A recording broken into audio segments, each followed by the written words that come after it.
Assalamualaikum warahmatullahi wabarakatuh. Halo guys, perkenalkan nama saya Andini Hasri Mulyani dengan NIM 2204045000012 kelas D, Prodi Bimbingan dan Konseling. Pada video kali ini, saya akan menjelaskan tentang prinsip-prinsip penelitian yang melibatkan anak.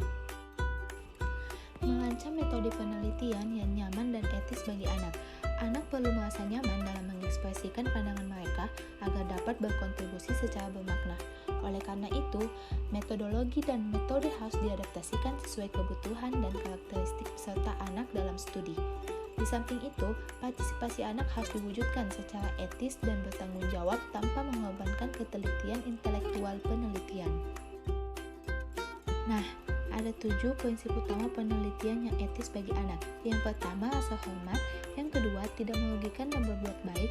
Yang ketiga, keadilan. Yang keempat, kepentingan terbaik anak. Yang kelima, kesukarelaan.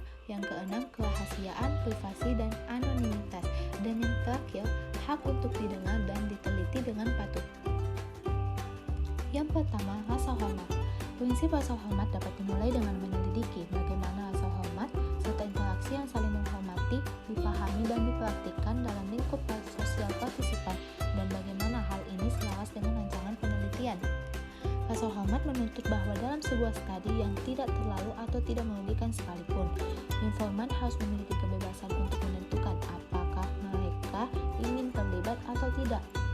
Peneliti harus dilatih dan dipersiapkan untuk mengomunikasikan rasa hormat secara aktif selama proses penelitian, mulai dari menjabarkan tujuan dan risiko proyek dengan cara dapat diakses sebelum meminta persetujuan, hingga menyebarkan temuan penelitian dengan cara yang mengakui masukan anak-anak dan menjaga kerahasiaan mereka. Yang kedua, tidak merugikan dan berbuat baik.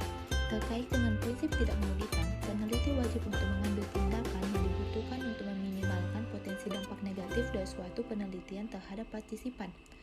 Selalu ada kemungkinan bahwa peneliti dan penelitian membawa kerugian atau bahaya bagi partisipan, anak-anak, dan komunitasnya.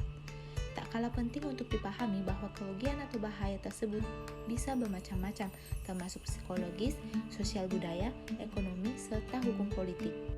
Prinsip ketiga yaitu keadilan, di mana dalam prinsip ini penelitian berkaitan erat dengan keseimbangan dan kesetaraan. Prinsip ini menuntut agar manfaat dan risiko penelitian didistribusikan secara adil kepada semua pihak yang terlibat dalam penelitian dengan mempertimbangkan kapasitas, kompetensi, kebutuhan, dan sumber daya anak. Penerapan prinsip keadilan juga menuntut peneliti mengidentifikasi nilai-nilai mereka dan meneliti bias mereka, menyelidiki sebanyak mungkin preferensi dan diskriminasi dalam semua metode penelitian, mulai dari perekrutan dan pengumpulan data hingga analisis dan penyebaran temuan. Prinsip yang keempat yaitu kepentingan terbaik anak, di mana pada prinsip ini terkait otonomi, kemurahan hati, dan asas tidak merugikan. Suara dan aspirasi anak-anak juga harus dipertimbangkan.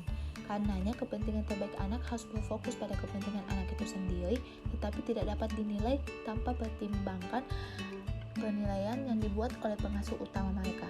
Dalam proses ini, konsultan profesional dapat dilibatkan untuk memberikan penilaian mereka atas masalah tertentu, misalnya kasus kekerasan terhadap anak sesuai dengan standar perawatan.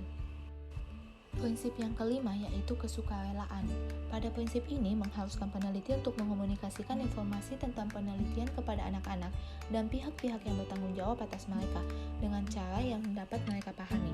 Terkadang rumit untuk mengetahui apakah partisipan memberikan persetujuan mereka secara sukarela. Penting bagi peneliti untuk secara rutin menjelaskan kepada partisipan anak selama proses penelitian bahwa mereka dapat menolak berpartisipasi, mengundurkan diri, atau menolak menjawab pertanyaan tertentu kapan saja. Peneliti juga harus menjelaskan dengan jelas bahwa tidak satupun dari tindakan ini akan berdampak negatif bagi mereka atau siapapun. Prinsip yang keenam yaitu kerahasiaan, privasi, dan anonimitas.